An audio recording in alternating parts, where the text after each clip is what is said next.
Boa noite, bem-vindos na graça e na paz de nosso Senhor Jesus Cristo. Muito bom vê-los aqui, estarmos juntos, mais uma vez, andarmos pela palavra de Deus, nesta leitura devocional mais profunda que queremos fazer e temos feito nos estudos de Gálatas, louvando a Deus pelas vidas que têm participado com interesse e fome desta palavra. Deus seja louvado por isso. Hoje nós estamos entrando em parte 7 de Gálatas, e vocês percebem que ainda estamos na metade do capítulo 3. Então eu quero convidar você a abrir sua Bíblia em Gálatas, capítulo 3. Hoje, na parte 7, nós estaremos lendo os versículos 6 a 14, que é a sequência daquela introdução feita semana passada. Gálatas 3, de 6 a 14, farei a leitura e logo em seguida nós estaremos entrando na discussão deste assunto por demais profundo e rico para a nossa fé. Aliás, eu já quero adiantar mais uma vez, é um reforço, aquilo que já temos dito anteriormente, o fato de que este livro de Gálatas, e especialmente esses capítulos 3 e 4, é toda a carta, mas muito especialmente os capítulos 3 e 4, onde Paulo está se aprofundando ao trazer de volta seus conversos da Galácia para a confissão genuína do Evangelho de Cristo, a exposição da doutrina da justificação pela fé. Você só vai ter um paralelo dessa profundidade na carta aos Romanos.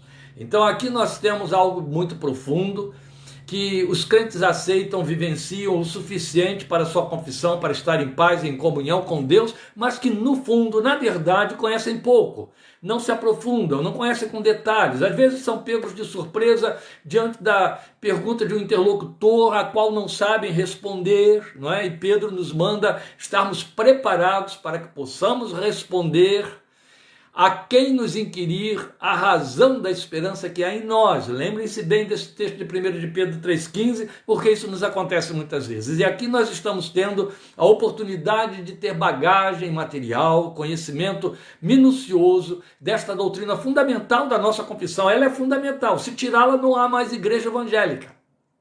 Mas as igrejas, por sinal, tem se detido pouco. Vocês percebem, sabem muito bem que, por exemplo, como se fosse um modismo, um bom número de igrejas não históricas aboliu escola dominical. Então não há mais um espaço de estudo das escrituras nessas igrejas. E o resultado é que a gente vai encontrando crentes cada vez mais vazios, mais superficiais, menos estruturados na palavra de Deus, descentralizados dela e fazendo de repente a confissão do outro evangelho que Paulo tanto condena aqui nesta carta. Glória a Deus, porque você pelo menos tem aí a escola semanal, durante os dias da semana, e tem tido esse interesse, fazendo parte aí de um grupo mínimo de pessoas de fato com fome e sede da palavra de Deus. Mas vai aprendendo, isso é que importa, e transfira para outros, divulgue para outros. O importante é que você vá conhecendo aquilo que da parte de Deus nos é dado conhecer. A superficialidade confissional entre nós nos dias de hoje é glamorosamente vergonhosa e perigosa. É porta aberta para apostasias e outras coisas mais. Graças a Deus, você não forma fileira com esse povo. Você está fora dessa posição, porque separa esse tempo, procure estudar, examina, lê. Há aqueles entre nós aqui que vão muito além dessa exposição que temos feito aqui a cada quinta-feira. Então hoje nós vamos nos aprofundar um pouco mais neste assunto, e isto há de crescer pela misericórdia de Deus à medida em que as semanas avançarem. Então agora indo para a parte 7 de Gálatas, capítulo 3 da carta, versículos 6 a 14, por favor, me acompanhem na leitura do texto. Considerem o exemplo de Abraão, Paulo está dizendo. Ele creu em Deus e isso lhe foi creditado como justiça. Ele está citando, na verdade, Gênesis 15, versículo 6. E aqui você tem a continuidade, no versículo 7. Estejam certos, portanto, de que os que são da fé, estes é que são filhos de Abraão. Prevendo a Escritura que Deus justificaria os gentios pela fé, anunciou primeiro as boas novas a Abraão. Por meio de você todas as nações serão abençoadas. Assim, os que são da fé são abençoados junto com Abraão, homem de fé. Já os que se apoiam na prática da lei estão debaixo de maldição, pois está escrito: maldito todo aquele que não persiste em praticar todas as coisas escritas no livro da lei. É evidente que diante de Deus ninguém é justificado pela lei, pois o justo viverá pela fé, e aqui ele está citando Abacuque 2,4. A lei não é baseada na fé. Ao contrário, quem praticar estas coisas por elas viverá. Ele está neste momento citando para nós Levítico, capítulo 18, versículo 5. Cristo nos remiu da maldição da lei quando se tornou maldição em nosso lugar. Isso é tão reverente, isso é tão solene que caberia uma pausa aqui, para sentirmos o peso desta revelação que se chama Evangelho, boas novas, o anúncio da graça. Cristo nos redimiu da maldição da lei quando se tornou maldição em nosso lugar, pois está escrito: maldito todo aquele que for pendurado no madeiro. Isso para que em Cristo Jesus a bênção de Abraão chegasse também aos gentios, para que recebêssemos a promessa do Espírito mediante a fé. Meus irmãos queridos, a verdade é que este texto curto que lemos aí, que forma parte 7 de nossos estudos, 6 a 14 de Gálatas 3, é profundamente rico. E é uma pena que nós não possamos nos deter mais minuciosamente nele, porque a discussão dele é muito mais abrangente, eu tenho de sintetizá-la. E vou sintetizá-la de maneira que ele fique explícito para nós, ainda que a gente vá perder garantidamente a profundidade da riqueza.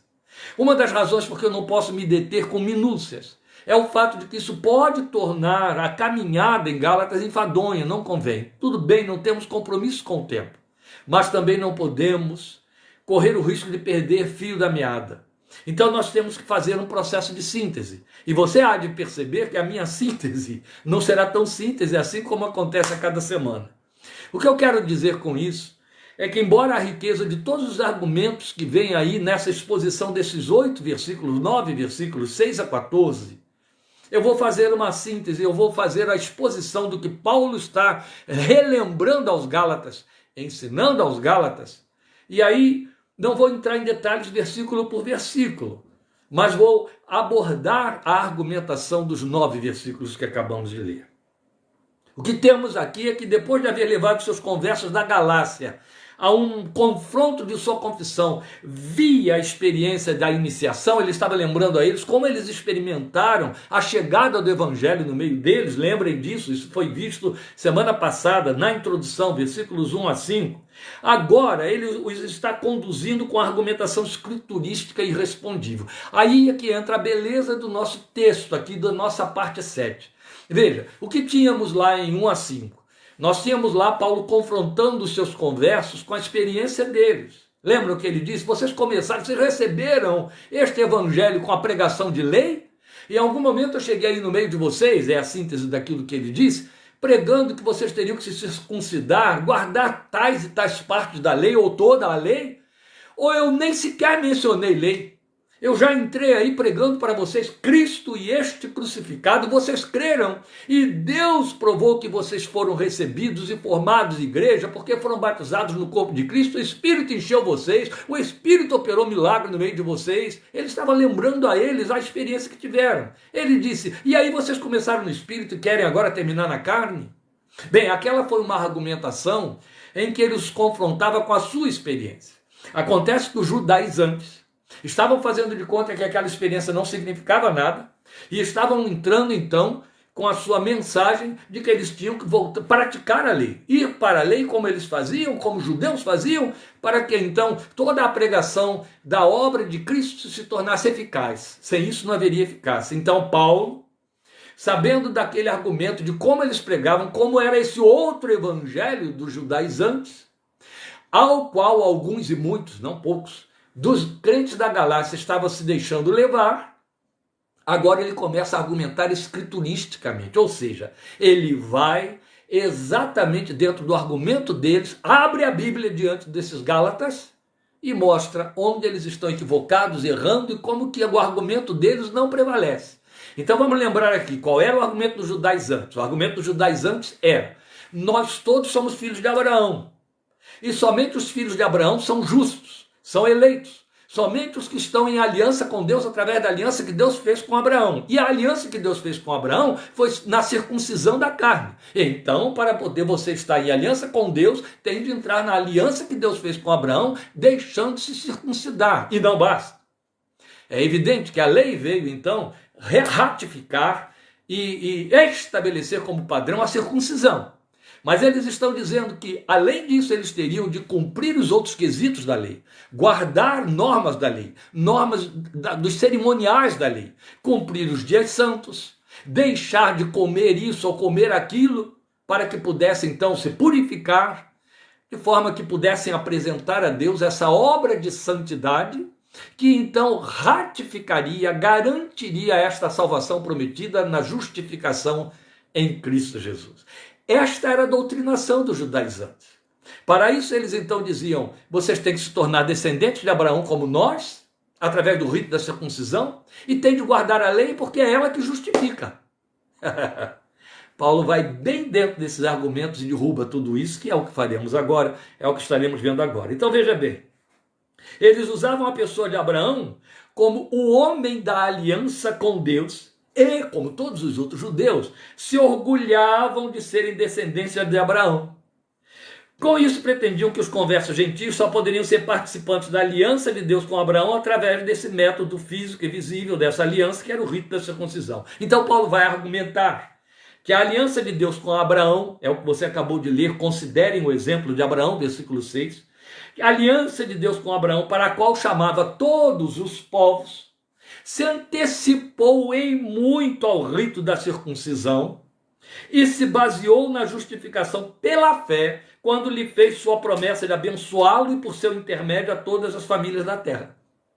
Então é muito significativo que Paulo pega o argumento deles e o esvazia dizendo, olha só, quando Deus justificou Abraão, e isso está escrito, registrado em Levítico capítulo 18, versículo 5, Deus fez isso, aliás, em Gênesis capítulo 15, versículo 6, Gênesis capítulo 5, versículo 6, quando Deus então chamou Abraão, como você lê em Gênesis capítulo 12, de 1 a 3, e fez a ele a promessa de que através dele todas as famílias da terra seriam abençoadas, ou seja, todas as famílias da terra, não um grupo específico, exclusivo,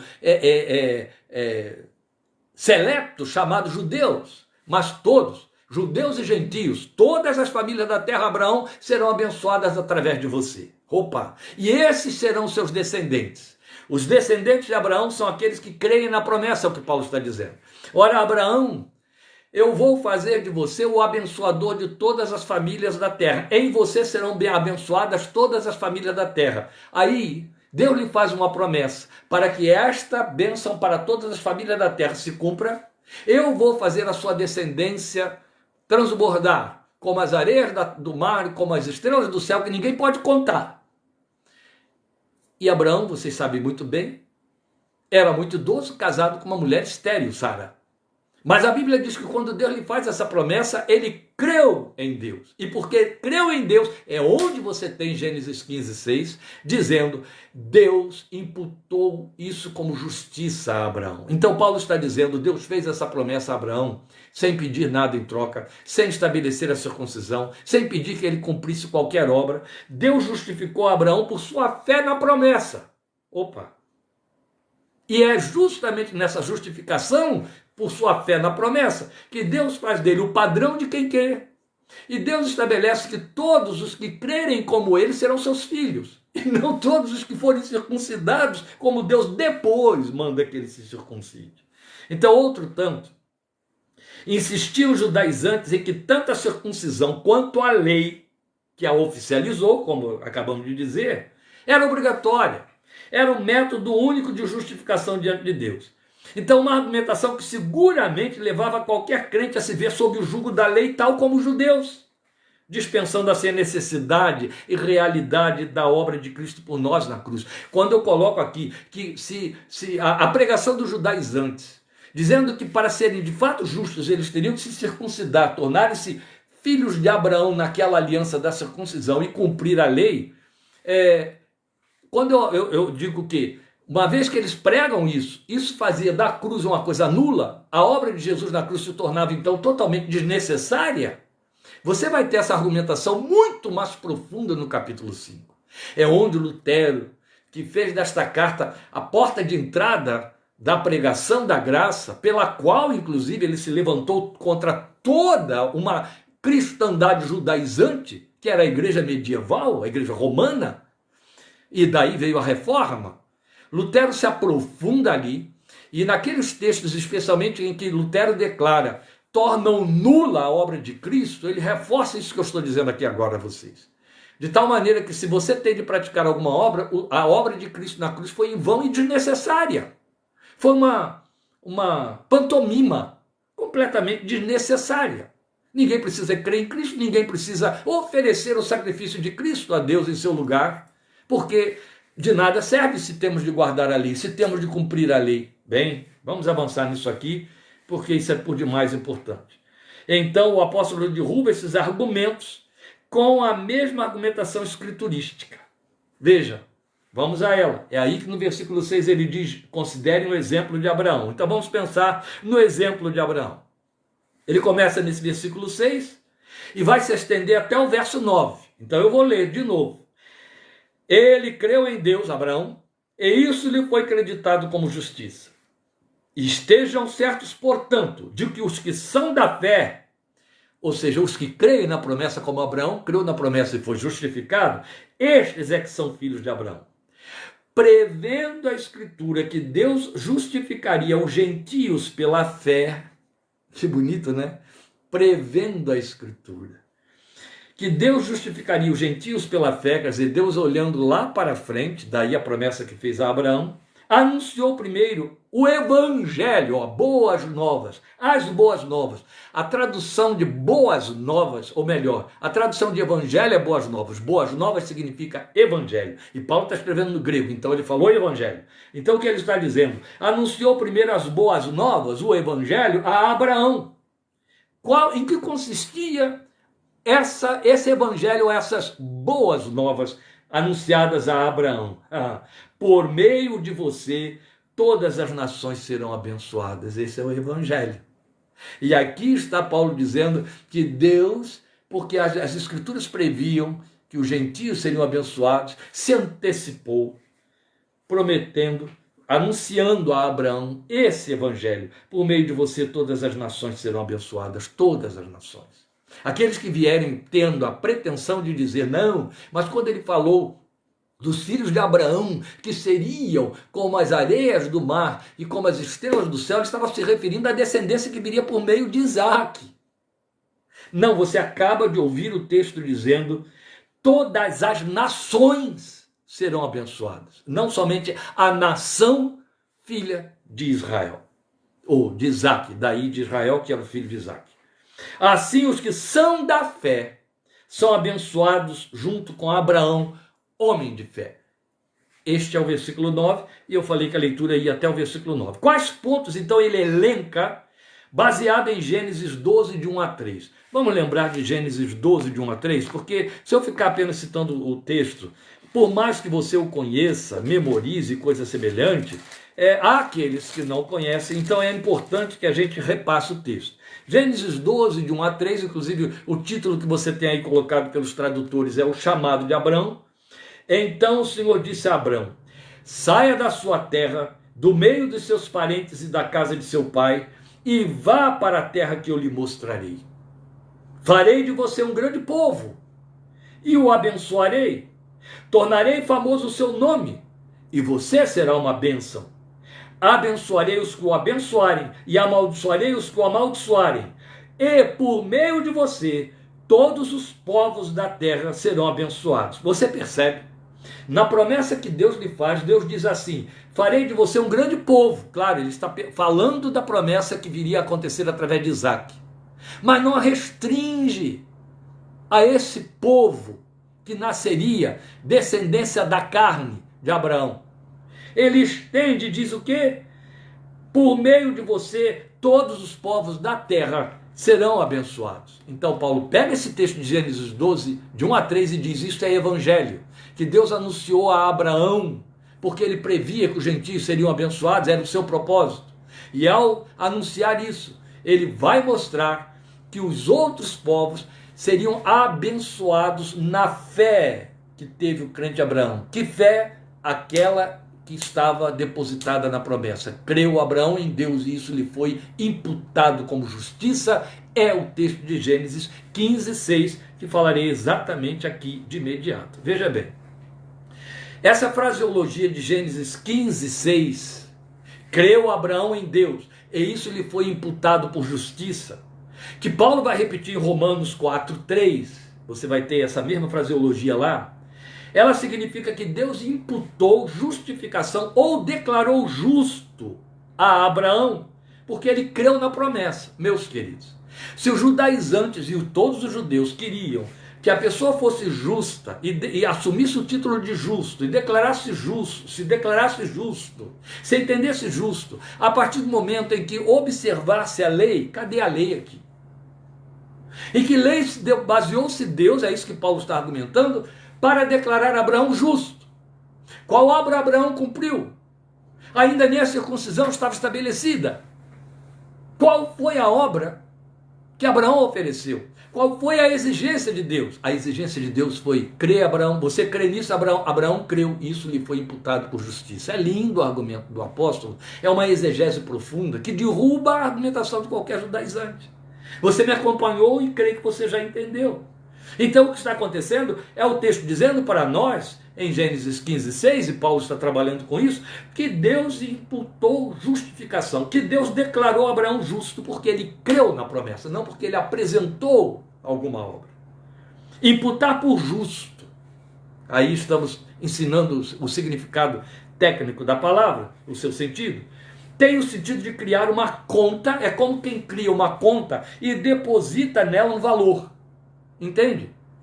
Imputa aquele valor àquela pessoa naquela conta. Cria uma conta em nome de alguém. Este valor é a justiça atribuída. Ou seja, algo que pertence a Deus e que ele outorga a Abraão e que então se torna propriedade de Abraão. Para todos. Quem abriu a conta foi Cristo. E aí eu quero fazer um parêntese aqui e te ajudar com um pouco mais de associação, paralelismo na revelação das Escrituras, porque isso enriquece. Lembram da carta de Paulo a Filemão? Se você ler aquela carta curtinha no Novo Testamento, fechando ali as cartas de Paulo, você teria que, sem a piedade que nos leva a dizer palavra de Deus, questionar a carta. O que ela tem a ver, assim como muita gente questiona o livro de Cantares dentro da Bíblia, o que ela tem a ver com a confissão evangélica? É só porque ela diz que Filemão é crente?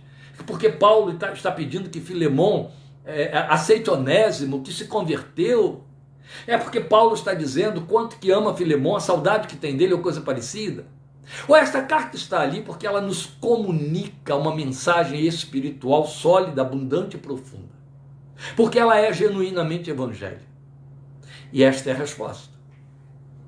Quando você vai para a carta a Filemão, você percebe Paulo assumindo uma posição e colocando Filemão e Onésimo em posições tais, através da sua argumentação, que é uma inevitabilidade pensar na obra de Cristo a nosso favor.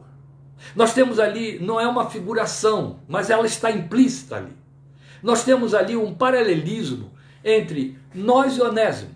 Quem era Onésimo? Um escravo fujão, um escravo que roubou o seu senhor, um escravo que fugiu de casa, um escravo que agora, por conta de ter fraudado, ter roubado, ter se tornado, além de ser escravo, se tornou um ladrão, um escravo fujão.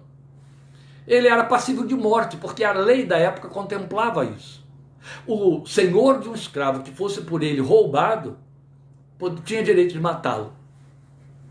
E aconteceu que Onésimo, nessa sua fuga, foi para Roma, onde Paulo estava preso. Onésimo procurou. Eu acho que Onésimo estava arrependido e desesperado.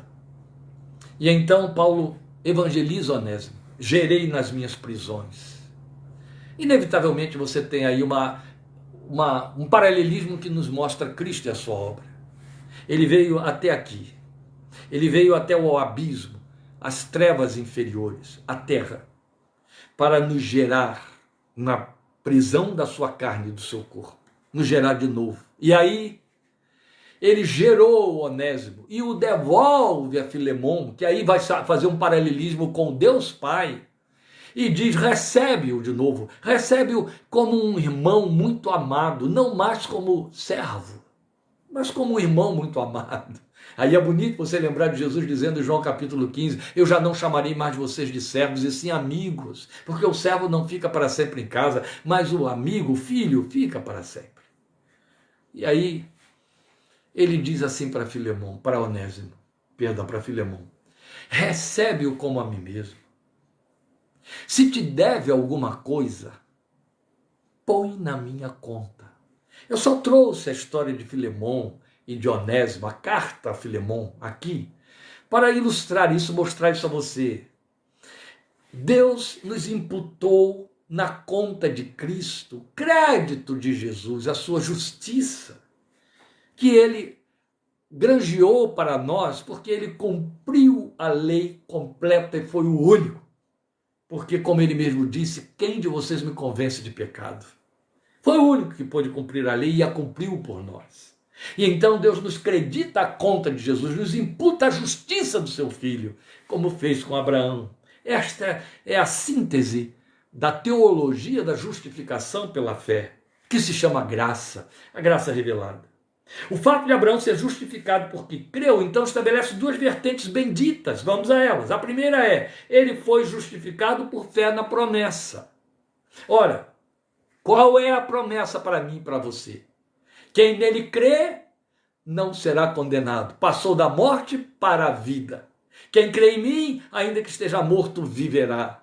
Entende? Abraão tinha esta promessa. A promessa de que Deus faria que ele fosse abençoado e multiplicaria sua descendência por toda a terra.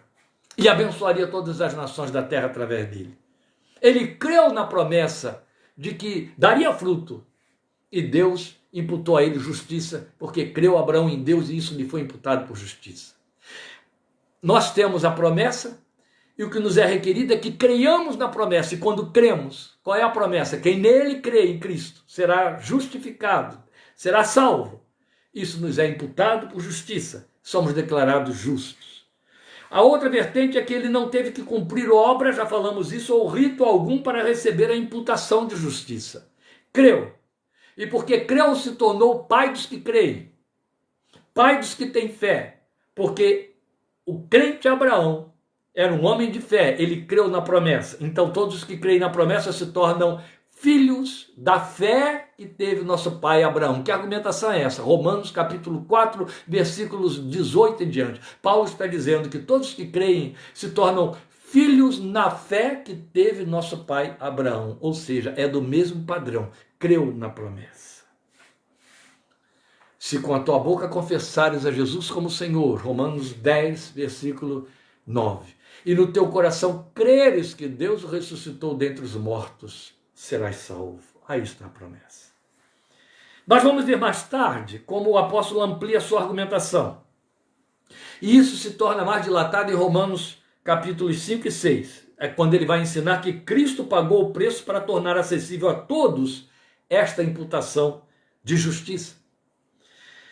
Então isso não jaz sob dúvidas, nem mesmo para aqueles judaizantes. Eles sabiam que Jesus cumpriu a justiça para que ela se passasse a ser nossa. Jesus já cumpriu o nosso lugar. A questão toda se torna animatizada quando então eles asseveram que essa obra de Cristo a ser crida não bastava, tinha de ter acréscimo. Mas precisava tornar o crente praticante da lei para poder ter direito a se apropriar da promessa feita a Abraão. Esse é o anátema, esse é o outro evangelho, mas eles não estão sozinhos, né? É onde o apóstolo cresce em sua indignação quanto a este ensino que ele animatiza. Agora veja, anatematiza, perdoe. Então logo em seguida no verso 7, vamos ao verso 7, estejam certos, portanto, de que os que são da fé, estes é que são filhos de Abraão. Ele vai derrubar outra argumentação dos judaizantes, de que eram justos diante de Deus por serem filhos de Abraão. Entende? Basta que eu nasça judeu, basta que eu seja filho de Abraão. E Jesus tinha dito, até destas pedras Deus pode suscitar filhos a Abraão, derrubando o argumento deles. Que aí eu sou justo. Eu sou justo porque eu sou filho de Abraão. E que como tais, então, cumpriam a lei para estarem sob a aliança abraâmica e serem reputados por filhos. Eu estou fazendo repetição de reforço em cima dos argumentos que já levantamos aqui. Então todos os judeus, como já dissemos, se vangloriavam disto. Aí o apóstolo contra-argumenta. Os que são da fé, estes é que são filhos de Abraão. Judeu não é aquele que o é exteriormente, esta é a linguagem de Romanos capítulo 2, mas sim o que o é no coração. Leia isso depois lá em Romanos 2, que linda a doutrinação do apóstolo. Então ele repete uma argumentação do próprio Senhor Jesus, quando confrontou os religiosos judeus dos seus dias. Vamos a ela, está em João capítulo 8, versículos 33 a 44. Se você quiser me acompanhar aí, vai ficar mais fácil, porque eu tenho de fazer essa leitura e para evitar que fique muito vozerio aí nos seus ouvidos, você possa acompanhar. João capítulo 8, 33 a 44, é Jesus também derrubando os argumentos dos judeus. Então o que ele diz aí para eles? Somos descendentes de Abraão e nunca fomos escravos de ninguém. Como você pode dizer que seremos livres? Jesus respondeu: digo-lhes a verdade, todo aquele que vive pecando é escravo do pecado. O escravo não tem lugar permanente na família, mas o filho pertence a ela para sempre. Portanto, se o filho os libertar, vocês de fato serão livres. Eu sei que vocês são descendentes de Abraão. Contudo, estão procurando matar-me porque em vocês não há lugar para a minha palavra. Eu lhes estou dizendo que vi na presença do Pai e vocês fazem o que ouviram do pai de vocês. Abraão é nosso pai, responderam eles. Disse Jesus: se vocês fossem filhos de Abraão, fariam as obras que Abraão fez. Quais foram as obras que Abraão fez? Creu Abraão em Deus e isso lhe foi imputado por justiça. Mas vocês estão procurando matar-me, sendo que eu lhes falei a verdade que ouvi de Deus. Abraão não agiu assim, quer dizer, ele creu na verdade que ouviu de Deus. Vocês estão fazendo as obras do pai de vocês, protestaram eles. Nós não somos filhos ilegítimos. O único pai que temos é Deus, disse-lhe Jesus. Se Deus fosse o pai de vocês, vocês me amariam, pois eu vim de Deus e agora estou aqui. Eu não vim por mim mesmo, mas ele me enviou.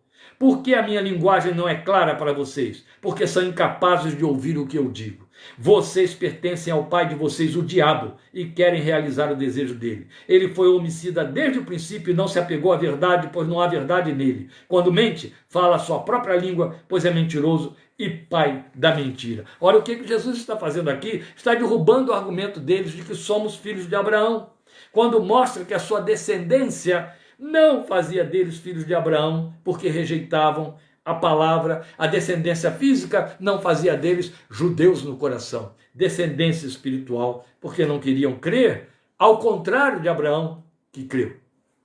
E então ele cresce, Paulo, em sua argumentação, nesses versos 8 e 9. Voltemos a eles. Prevendo a Escritura que Deus justificaria os gentios pela fé, anunciou primeiro as boas novas a Abraão. Por meio de você todas as nações serão abençoadas. Assim, os que são da fé são abençoados junto com Abraão, homem de fé. Os que creem. Aí ele vai mostrar aqui que Abraão creu sem obras, porque creu num chamado e promessa que nada exigiam a não ser crer. Ele mostra que a promessa de Gênesis 12, 3, que lemos lá, em ti serão benditas todas as famílias da terra, a Abraão, Paulo mostra que isso era o precursor do evangelho universal que foi prometido ao patriarca, todas as famílias da terra. Então Paulo afirma que esta promessa de Deus a Abraão, que contemplava também os gentios como seus filhos de fé, era o prenúncio do evangelho, eram as boas novas já sendo anunciadas ali.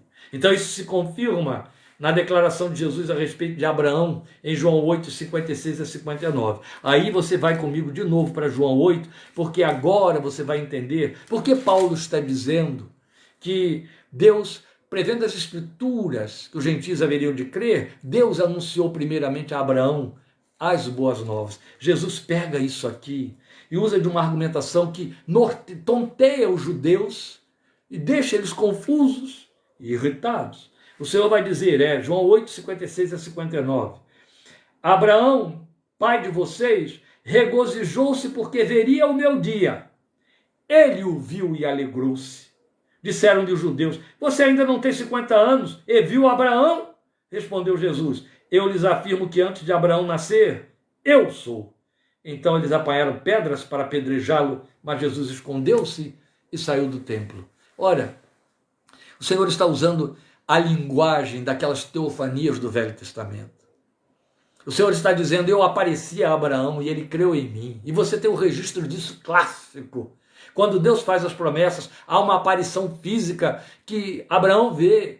Abraão vê os anjos chegarem à porta da sua tenda quando vão falar sobre a destruição de Sodoma e Gomorra. Abraão vê o fogo de Deus descendo sobre as partes que ele coloca ali sobre aquelas pedras e o anjo aparecer e fazer coisas gloriosas. Ele vê o Senhor se manifestar naquilo que nós chamamos de Cristo pré-encarnado. E Jesus disse, ele me viu e se alegrou. Ele creu.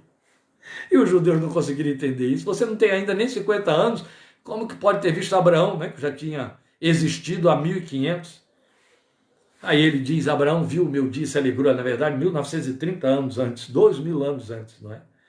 Mas esta é toda a linguagem, toda a argumentação de Paulo, e você percebe como que há um entrosamento perfeito entre esse anúncio doutrinário que Paulo faz e a argumentação de Jesus para os judeus, naquela refrega, naquele enfrentamento lá, que registra João 8 para nós.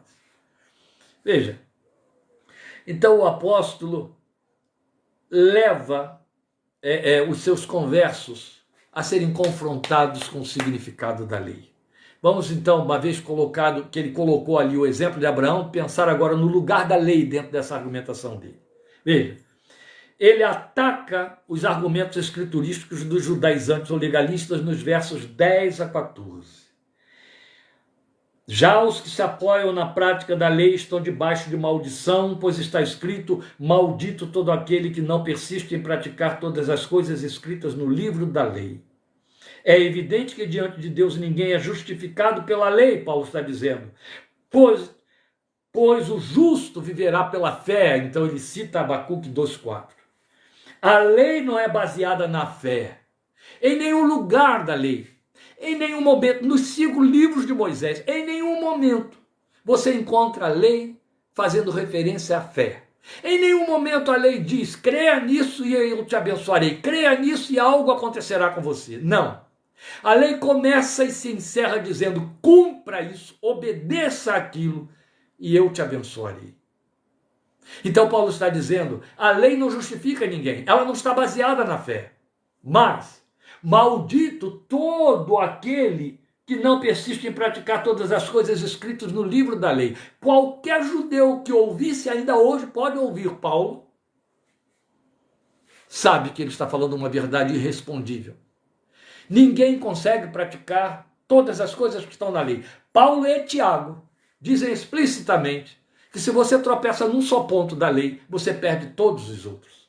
Aí nós temos umas coisas muito importantes a considerar aqui, para que você raciocine em cima destas coisas, porque são muito importantes. Veja, eles insistiam que a lei justificava o homem diante de Deus e que era o único meio de justificação. Aí o apóstolo então vai levar os seus conversos a reverem aquilo que aprenderam. Veja lá, para alguém ser justificado pela lei, teria que cumprir toda ela, como eu acabei de dizer, todos os seus pontos, o que era humanamente impossível. A lei determinava que seria maldito quem deixasse parte dela de lado. Então isso continua valendo na linguagem do apóstolo. Como eu disse, até lembrei a vocês que Tiago também fala a mesma coisa. Continua valendo para todo aquele que quer se achar justificado pelas obras da lei, observando parte dela, a parte que é alçada segundo a conveniência e interpretação do seu grupo. Creiam, meus queridos, é a nossa experiência, igrejas legalistas, denominações que não estão alinhadas conosco na confissão evangélica, que ensinam quesitos da lei que precisam ser guardados para que o crente seja aceito, abençoado por Deus como obediente. E aí são partes que lhes convêm, não é toda a lei. Por exemplo, esses mesmos que estabelecem que algumas partes da lei precisam ser cumpridas, como por exemplo a guarda do sábado, eles abrem mão da circuncisão. E aí como é que fica? E se eles cumprissem lei, a guarda da lei como judeus, mais a circuncisão, eles seriam justificados? Não, Paulo está dizendo, Deus não justifica ninguém pela prática de coisa alguma da lei. A lei não pode justificar ninguém, de jeito nenhum. É por isso que ele vai tomar Abacuque 2,4. E Abacuque 2,4, que é o seu texto preferido, ele vai repetir Romanos 1,17. O justo por sua fé viverá.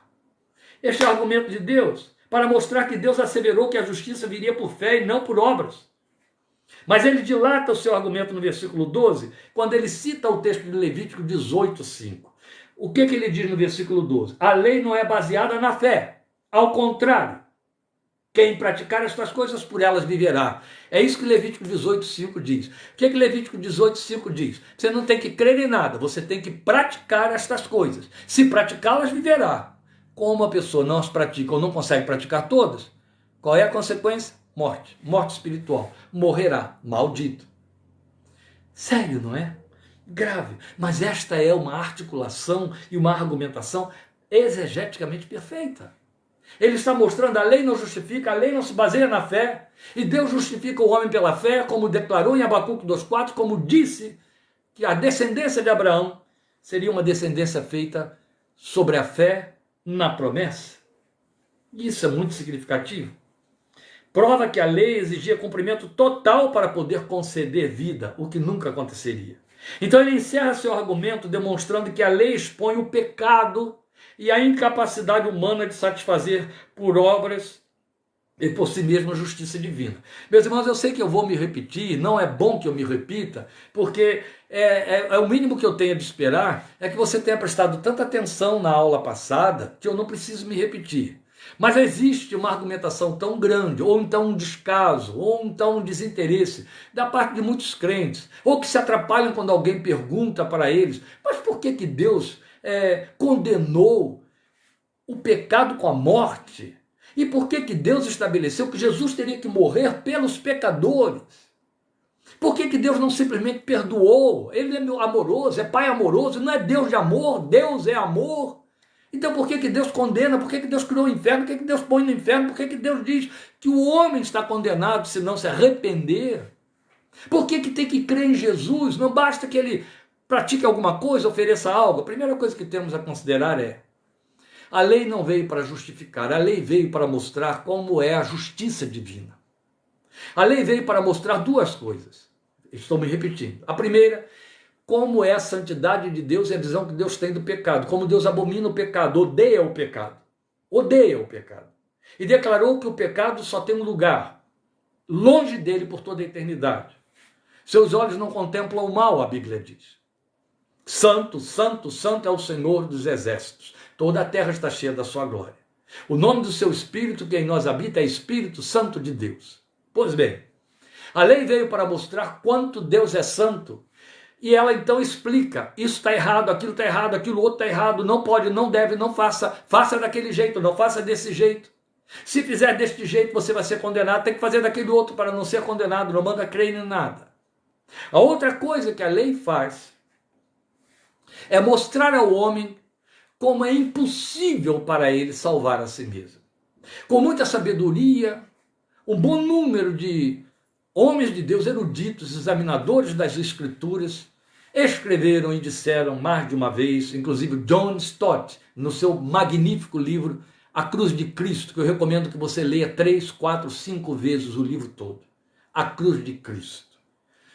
De tempo em tempo eu volto a ler A Cruz de Cristo. Nenhuma obra antes e nem depois se equipara a ela. Nunca. Ninguém pode dizer que entende a mensagem da cruz sem ter lido A Cruz de Cristo de John Stott. Entende? Estou dizendo isso sem medo de errar. Está falando aqui um homem de Deus que ensina há mais de 40 anos, que já dei aula em vários seminários e afirmo, conhecendo crentes de tudo quanto é, de cabo pavio, de tudo quanto é canto, tendo lido centenas e centenas de livros. Ninguém entende da mensagem da cruz enquanto de fato não ler A Cruz de Cristo, de John Stott. Ninguém foi tão profundo, tão longe, tão amplo como ele. O que eu quero mostrar para você é que esses eruditos, esses observadores, inclusive aí por isso citei John Stott, dizem, e é fato, é o fato de que a justiça de Deus, em hipótese alguma, poderia conceber o pecado. Deus não poderia se satisfazer com apenas um pedido de perdão. Deus não poderia se satisfazer de dizer, está tudo bem, está tudo acertado entre nós, porque você se arrependeu. Como se esse arrependimento acertasse todas as coisas, essa confissão daquele pecado resolvesse tudo e ficaria tudo bem entre o homem pecador e Deus, e o homem continuando pecador. Deus resolveu a questão da seguinte maneira: eu estou mostrando a você que você não pode salvar a si mesmo. A lei está mostrando a você que é impossível você fazer aquilo que você mais ambiciona, ter controle sobre sua própria salvação, negociar comigo, me oferecer alguma coisa, se sacrificar para poder garantir a sua salvação e se sentir seguro pelo que você fez. Eu estou te mostrando o que você teria que praticar para de fato ficar salvo. E aí você está vendo e eu provo a você que você não consegue. A minha justiça está acima de qualquer possibilidade humana. Eu resolvi o seu problema. Eu encarnei, tomei na pessoa do meu filho a sua forma humana, para como homem, viver a sua vida, cumprir a lei de forma absoluta, perfeita e satisfazer a minha justiça. E então eu me dou como cordeiro que tira o seu pecado. Eu me aceito na pessoa do meu filho. E isso é a linguagem de 2 Coríntios 5,19. Deus estava em Cristo, se referindo ao momento da cruz. Deus estava em Cristo, reconciliando o mundo consigo e não lhes imputando o seu pecado. Porque aquele que não conheceu o pecado, Deus o fez pecado por nós. É a mesma linguagem que você tem aqui no versículo 13, em que Paulo está dizendo: maldito todo aquele que for pendurado no madeiro. Jesus recebeu sobre si a nossa maldição, aquela que pesava sobre nós. Deus aceitou o sacrifício do seu filho e nos imputou a justiça desse sacrifício, dizendo: assim como eu fiz com Abraão, eu faço com você. Você creu no meu filho, no sacrifício do meu filho, você será declarado justo e meu filho, e eu vou botar o meu espírito dentro de você para lhe dar uma nova natureza, para que você possa me amar, me adorar e cumprir a minha vontade. Esse é o resumo do significado da cruz, e bota resumo nisso, entende? Cristo veio receber em si e sobre si, pendurado no madeiro, a maldição que pairava sobre todos. Foi Deus que estabeleceu isso. É impossível você, é possível, meu filho, e eu o dou no seu lugar. Ele é o Cordeiro eterno que te substitui. Uma vez por todas, a Bíblia nos diz em Hebreus 9, Cristo ofereceu o seu sangue mais precioso do que de bodes e de touros. Entrou no santuário e purificou-nos para sempre. Aleluia. Cristo encerrou em si as exigências do cumprimento da lei, de forma que todos passaram a ser incluídos nesta oferta substitutiva da graça. Tudo que Deus requereu foi: creia nisto. Creia no Senhor Jesus e serás salvo, tu e a tua casa. É o texto mais atraente para os crentes, a declaração de Paulo para o carcereiro em Filipos. Creia em Cristo e serás salvo, está escrito. E Paulo vai declarar isso para nós em Romanos capítulo 10, já citamos aqui. Então veja bem, o que nós temos é que Jesus encerrou essas exigências do cumprimento da lei sobre ele, de forma que todos passaram a ser incluídos nesta oferta substitutiva, da qual as imolações de cordeiros na velha dispensação, lá no tabernáculo, lembra aí no templo, era emblema, era sinal profético. Por isso é que a João Batista, quando vê Jesus, declara: eis aí o Cordeiro de Deus que tira o pecado do mundo. Então, tanto judeus quanto gentios agora estavam colocados par a par sob este novo pacto da aliança com Deus por meio de Cristo e sua obra. Na linguagem belíssima de Paulo em Romanos 9, ele vai declarar: Deus encerrou todos debaixo da desobediência e os cobriu com a sua misericórdia, de maneira que tanto judeus quanto gentios precisam crer para alcançar misericórdia. De maneira que não há diferença. É a linguagem que você vai ter aqui no final do capítulo 3, como veremos semana que vem. Nem judeu, nem grego, nem escravo, nem livre, nem homem, nem mulher. É só quem crê. Não importa que sexo, não importa que raça. Não adianta ser judeu se não crer. Não adianta ser gentio se não crer. Ser homem se não crer. Ser mulher se não crer. Ser servo se não crer. Ser livre se não crer. E tanto faz ser judeu, ser servo, ser livre, ser homem, ser mulher, ser gentio, se crer.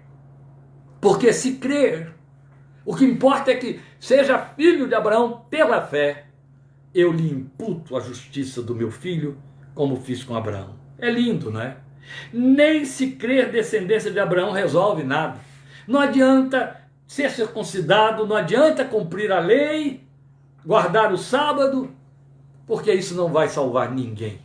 Deus estabeleceu todos debaixo da desobediência, para que recebam a misericórdia pela fé por meio de Jesus. Romanos 9. Então não adianta se crer a descendência de Abraão. Não adianta tentar cumprir exigências da lei. Nada disso poderá justificar qualquer criatura diante de Deus. Mas sim, crer como Abraão creu. Crer na oferta substitutiva do Filho de Deus, substitutiva para nós, que na cruz recebeu o juízo da condenação de Deus ao pecado. Deus declarou a Adão, o representante de toda a raça, nascemos todos com a natureza de Adão. Ele declarou: a alma que pecar, essa morrerá. E todos os que morrem no pecado de Adão estão mortos para sempre, mortos para a eternidade, mortos espiritualmente. Então é necessário nascer do segundo Adão, o último Adão, o segundo homem. Adão foi o primeiro homem. É necessário nascer no segundo homem, no último Adão, que é Jesus, e na cruz. Aí se tornar o quê? Nova criatura, novo nascimento. Pela fé na obra do Filho de Deus, o Espírito Santo está encarregado de nos convencer e nos levar nessa direção quando lhe damos espaço. E aí Deus tornou possível a todo que crê tornar-se seu filho na mesma fé que teve Abraão, para ser por ela e nela justificado, sem a lei e sem as suas exigências. Meus amados, eu espero que eu tenha me feito claro. Nós ainda vamos avançar. A partir do versículo 15, no nosso próximo assunto, Paulo vai intensificar a sua argumentação em torno da discussão do lugar do crente em relação à promessa de Deus a Abraão. E vocês vão ver quanto é rico, como veremos no fechamento deste capítulo. Então eu convido você a continuar o exame de Gálatas capítulo 3. Querendo Deus, semana que vem, iremos no fechamento, parte 8, no fechamento do capítulo 3, versículos 15 até o final. Deus te abençoe, obrigado por sua atenção, participação. Fique atento a este estudo, a estes argumentos, para que você tenha esse conteúdo na mão e não tenha que ficar atrapalhado quando alguém disser ou perguntar a você: mas por que Deus tinha de condenar ao pecado? Você pode dar uma resposta pura e simples: porque Deus é santo e não tem tolerância para o pecado. Ofereceu ao pecador a sua oferta de perdão, seu lugar de perdão. Se o pecador aceita, isso se chama graça. Ele o perdoa, ele o justifica e ele o recebe como filho. Se o pecador não aceita, sobre ele repousa a ira de Deus, porque ser pecador significa ser instrumento viabilizante do pecado neste mundo. Deus nos chamou para fora deste mundo, pela fé em Cristo Jesus. Senhor te abençoe e te guarde. Estejamos juntos sábado, amém? 7 horas da noite e quinta-feira que vem. Muito obrigado. Até a próxima semana e tenha uma boa noite de descanso, em nome de Jesus. Grande abraço. Feliz de ver aí tantas vidas tão queridas participando conosco. Deus te abençoe. Amém.